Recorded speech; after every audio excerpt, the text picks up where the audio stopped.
10 രൂപയ്ക്ക് ചായ, ഇതെല്ലാം വാങ്ങുന്ന തട്ടുകടക്കാരന്, വഴിയോര കച്ചവടക്കാരന് 40 ലക്ഷം രൂപയിൽ കൂടുതൽ വിറ്റുവരവുള്ളത്. അപ്പോൾ അവൻ GST രജിസ്ട്രേഷൻ അടക്കണം, ടാക്സ് കൊടുക്കണം.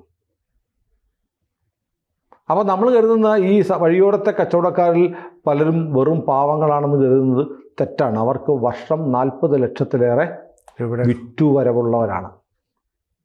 അപ്പോൾ കഴിഞ്ഞ ദിവസം ഒരാൾ പറഞ്ഞു, ട്രെയിനിലൊക്കെ വട വിൽക്കുന്നവരല്ലേ, വട വിൽക്കാൻ വരുന്ന ഒരാൾക്ക് ഒരു കേരളത്തിലെ ഒരു പ്രധാനപ്പെട്ട നഗരത്തിൽ 4 വീടുകളുണ്ട്. 4 വീടുകൾ പുള്ളി വാടകയ്ക്ക് കൊടുത്തിരിക്കുകയാണ്, പുള്ളിയുടെ സ്വന്തം വീട് കൂടാതെ. കച്ചവടം എന്താണ്? വട വിൽപ്പന. അപ്പോൾ നമ്മൾ ഈ കച്ചവടം ചെയ്യുന്ന ആളുകൾ മോശക്കാരാണെന്നല്ല, പാവപ്പെട്ട കച്ചവടക്കാരാണ്. ഞങ്ങളെ ദ്രോഹിക്കാമോ എന്ന് ചോദിക്കുമ്പോൾ പാവപ്പെട്ട ഈ കച്ചവടക്കാരൻ്റെ ബാങ്ക് ബാലൻസ് നോക്കുമ്പോഴാണ് പ്രശ്നം. കൂടുതൽ വാർത്തകളും വിശേഷങ്ങളും നിങ്ങളിലേക്ക് എത്താൻ ABC മലയാളം സബ്സ്ക്രൈബ് ചെയ്യുക, ബെൽ ബട്ടണും അമർത്തുക.